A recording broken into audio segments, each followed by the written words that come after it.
حدیث نمبر 927 عن ابی ہریرہ رضی اللہ عنہ عن النبی صلی اللہ علیہ وآلہ وسلم قال الساعی علی الارملة والمسکین كالمجاہد فی سبیل اللہ وأحسبه قال وكالقائم الذي لا يفطر وكالصائم الذي لا يفطر۔ نبی اکرم صلی اللہ علیہ وآلہ وسلم ارشاد فرماتے ہیں جو بیوہ کے لیے محنت کرتا ہے، یا مسکین کہتے ہیں جس کے مالی پوزیشن بہت کمزور ہو جائے، فائنینشلی حالت بہت کمزور ہو جائے، جس کی وجہ سے وہ کہیں آتا نہیں جاتا نہیں، لوگ کے ساتھ اٹھتا بیٹھتا نہیں، ایک دم پسپا رہتا ہے، کمزور رہتا ہے کہ سب ساتھی کے ساتھ اگر ہلوں گا تو سب خرچ کریں گے، میرے پاس کچھ نہیں ہے، تو بہرحال مسکنہ جو کمزور ہو جاتا ہے پیسوں کی مسائل کی وجہ سے، جو غریب انسان، حضور صلی اللہ علیہ وآلہ وسلم ارشاد فرماتے جو کسی بیوہ کے لیے، جو بے سہارا ہو گئی ایسی عورت، جو کوئی بیوہ کے لیے، الارملہ کہتے ہیں نا جس کا شوہر انتقال کر جائے، کوئی بیوہ کے لیے یا مسکین کے لیے محنت کرنے والا جو آدمی ہوتا ہے کہ ان کے کام پورے کر دوں، ان کے معاملات میں پورے کر دوں، نہیں کرتے لوگ۔ مالدار اگر حکم کرے تو لوگ بھاگ کر کام کرتے، صاحب کا حکم آیا، اور اگر کوئی غریب بولے تو تیرے کو کام دھام نہیں ہے کیا، بات کو میرے کو چل بھاگ یہاں سے، جی یعنی انا للہ و انا الیہ راجعون۔ جس کے پاس 100 آدمی ہیں کام کرنے کے لیے، اس کے لیے بھاگ کر کام کرتے ہیں۔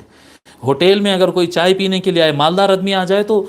ہوٹل کا اونر آ کر کھڑا ہو جائے، اور اگر کوئی غریب پینے کے لیے آئے، کوئی چائے پینے کھانا کھانے کے لیے غریب آئے، جو ایکچوئل میں بھوکا ہے، ریئل میں اس کو کھانے کی ضرورت ہے، اس کو بالکل لاپرواہی میں ڈالتے ہیں۔ یہ بڑی غلط بات ہے۔ ان مسائل میں غریب کا اور کمزور کا اہتمام کرنا ہوتا ہے۔ مالدار کے پاس تو بہت راستے ہوتے ہیں، مالدار پیسے والے کے پاس تو، پوزیشن والے کے پاس تو بڑے راستے ہوتے ہیں۔ تو فرماتے ہیں آقا صلی اللہ علیہ وسلم جو انسان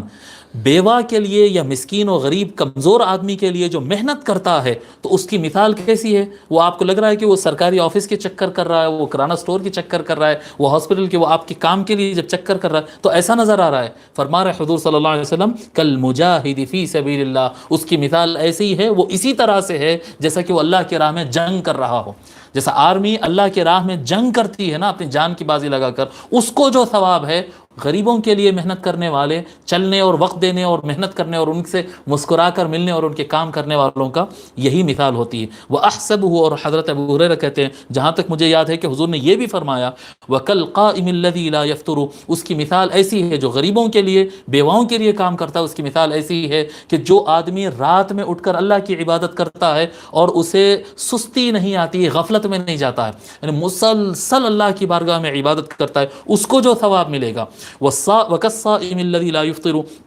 اور اس روزے دار کو جو پورا سال روزہ رکھتا ہے اور کبھی کسی دن میں وہ افطار نہیں کرتا، اس کو جیسا ثواب ملتا ہے، اس کا مقام غریبوں کے لیے محنت کرنے والے کی مثال، اور اس کا ثواب اسی طرح سے ہوگا، اس کا درجہ اللہ کے پاس اسی طرح سے ہوگا۔ وَهَذَا لَفْظُ مسلم،